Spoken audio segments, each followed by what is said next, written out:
Mesdames et messieurs, bonjour et bienvenue à ce flash. Commençons en économie en Côte d'Ivoire où le gouvernement ivoirien a fixé le prix du cacao entre 750 et 800 francs pour la nouvelle campagne. Alors que cette prochaine campagne ne débute que dans 3 jours. Cette légère hausse par rapport au prix actuel de 700 francs CFA devrait être confirmée par les autorités, contraste avec les 1100 francs CFA le kilo pratiqués à l'ouverture de la dernière campagne 2016-2017. Le gouvernement n'a pas tenu compte des observations du Conseil Café Cacao qui conseillait un prix variant entre 700 et 750 francs CFA pour tenir compte des données du marché et s'expose au risque d'abandonner à nouveau les taxes sur le cacao, ce qui serait un réel manque à gagner pour son budget. En société, le 28 septembre de chaque année, l'Organisation internationale maritime célèbre la Journée mondiale de la mer. Le thème de cette édition 2017 est Connecter navires, ports et personnes. Ce thème offre la possibilité aux pays en voie de développement de travailler avec les pays développés. À cette occasion, la Côte d'Ivoire a bien voulu réaffirmer sa position sur le plan international en expliquant les projets visant à améliorer la compétitivité des ports d'Abidjan et de San Pedro. La journée internationale de l'accès universel à l'information a été célébrée aussi le jeudi 28 septembre 2017. Cette journée vise à promouvoir le droit pour tous à l'information publique.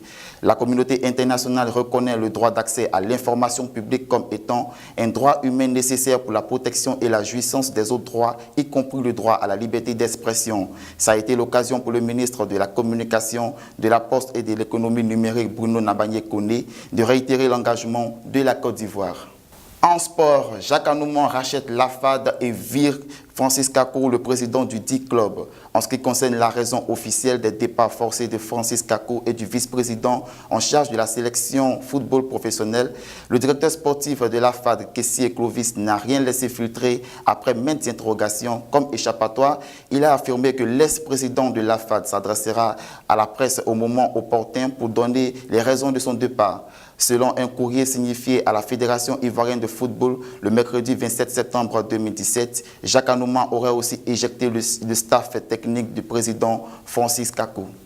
À l'international, précisément au Cameroun, depuis le jeudi 28 septembre 2017, la tension est palpable dans les régions anglophones du Cameroun à quelques jours du 1er octobre 2017 qui constituera pour les séparatistes anglophones le jour de la proclamation de la sécession du Cameroun anglophone d'avec le Cameroun francophone. À cet effet, une hymne, un drapeau, un passeport et même une monnaie de substitution à l'actuel franc CFA semble déjà avoir été élaborée par des séparatistes.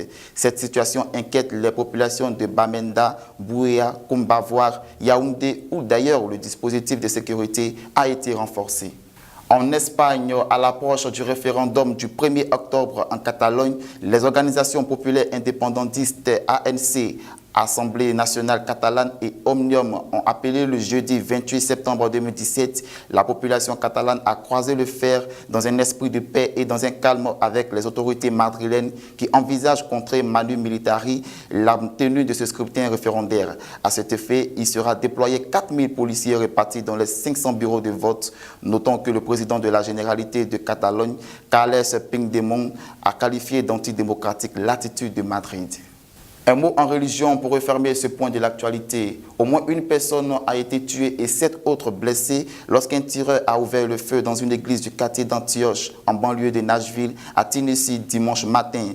L'événement s'est produit peu après 11 heures à la suite d'un culte célébré à Brunette Chapel Church of Christ, situé dans un secteur tranquille de la ville. Le tireur Emmanuel Kindenga Samson, 26 ans, a d'abord abattu Melanie Smith, 39 ans, dans le stationnement avant de se précipiter dans l'église. À l'intérieur, il a atteint par balle 3 hommes et 3 femmes dont le pasteur Joyce Pam, 60 ans, et sa conjointe Peggy, 65 ans, ont été évacués ainsi que les autres blessés vers un hôpital. Et c'est tout pour ce point de l'actualité. Nous vous remercions de votre attention. Shalom chez vous.